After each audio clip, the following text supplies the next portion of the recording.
So this morning, we're next to the highway, but we're near Yellowstone National Park. Now I'm not going to do all in Yellowstone because it's near the 4th and it's like, apparently it's like mobbed. But we'll see what we can do. We'll get near it, and maybe a little into it, but not deep because, you know, it's so big a park you probably want to like reserve like a day or two to really kind of explore it, and not during the height of tourist season. So we'll see how far we get today.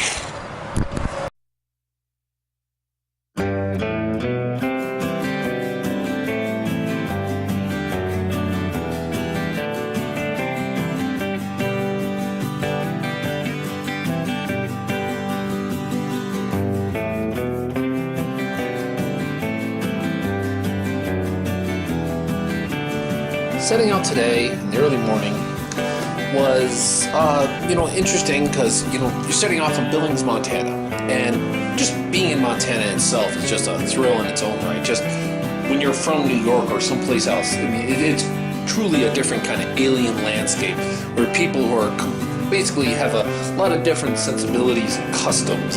It's just the mannerisms and just the little quirks make Montana quite different from, New York. But heading off, Billings, Montana, you can slowly see them on the horizon at first. And they slowly grow, these peaks, mountains in the background with snow capped. I mean, we're almost in July, and you can see mountains that have snow still on them, and just heading towards them. Now, if I really wanted to do Yellowstone really well, or wanted to really explore the area, I would stay like closer, like just outside Yellowstone, or even do camping. As it was, I didn't plan for it to be there, to really kind of get into the nitty gritty and to kind of put like several days together in order to do it. Plus, I had heard it's kind of summer and kind of gets packed.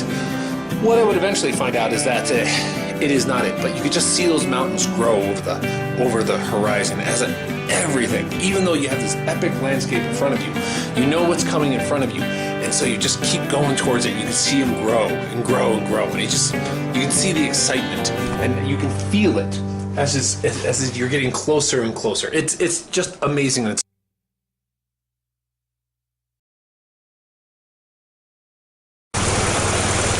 Well, here I am, Red Creek, which is almost Yellowstone. You can see I just stopped by this creek for nice little picturesque stuff. Apparently the history here is that they found coal nearby. Apparently the coal's still there. It's become a national park, so you can't mine it. But yeah, I'm getting all tingly the closer I get.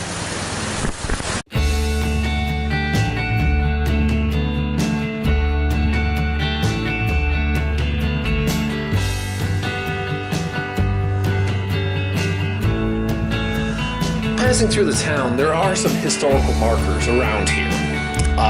None of them are really that fanciful or that memorable. Most have to do with people like setting up ranches or setting up shop.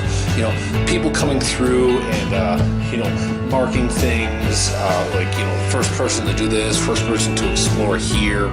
Nothing really that memorable in the case of anything when it came to like Yellowstone. Just kind of like passing through all these towns. They're real small towns in the way there. There's tons of ranches, tons of places where people can just you can stay at this ranch and then go into Yellowstone, or go into the tons of national forests that are all around Yellowstone. And it's very, very sparsely populated, very open lands, plenty of like wilderness and stuff like that to do.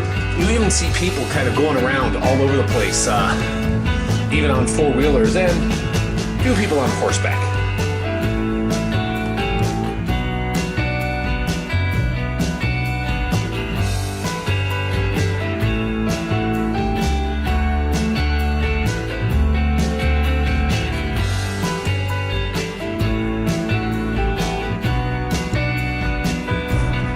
Well, here is just basically the start. See it. Look how grand that is. Gotta love it.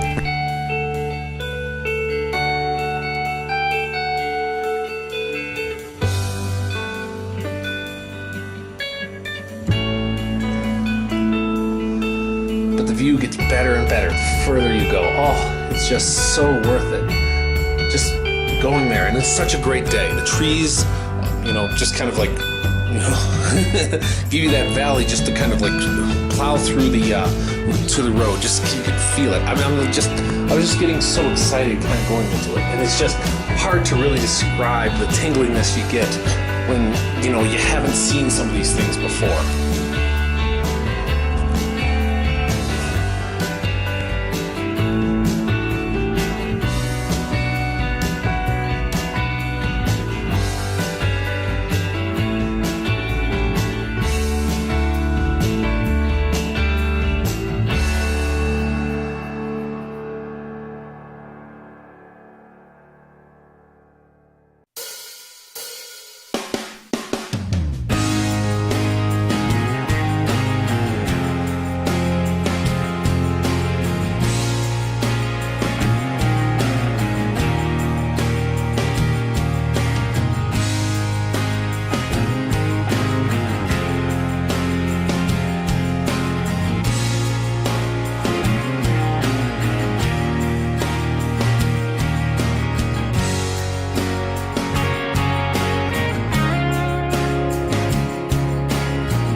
Just look at this. What a place to stop.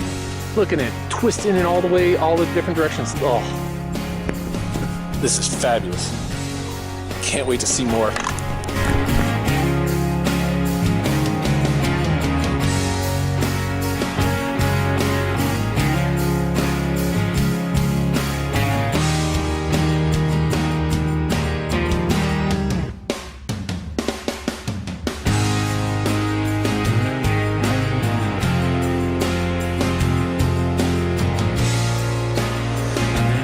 I mean, you can kind of see my own kind of like excitement that I was having kind of going there. I mean, it's just so epic. And there's a few parks in the United States that are really quite like this, and it's Yellowstone, Glacier, I guess you could put in Yosemite. I would put even Big Bend. There's just so many that you can really kind of feel. And the altitude as you go up into it. Now, I didn't put much of the Yellowstone footage that I took on this because there's just so much. I'm going to have to do that on separate videos because I took well over more than an hour worth of footage. So it's going to take me some time to kind of put it together in kind of a more meaningful way to kind of really show it. But I will at some point get to that. But as they're going through it, and coming out the other side, even just the surrounding territory of Yellowstone is just amazing to fly through, because you're right on that border between Wyoming and Montana, and you kind of go back and forth through it because there's a highway that just goes right through it. And I don't know, not really a highway, I mean it's a 2-lane street, but it's just on the other side, just going through it, you go through a valley with just mountains on all their sides and a stream where people are fishing or people are just like getting out, just taking pictures left and right. It's a glorious place to be. It's a glorious place to see it.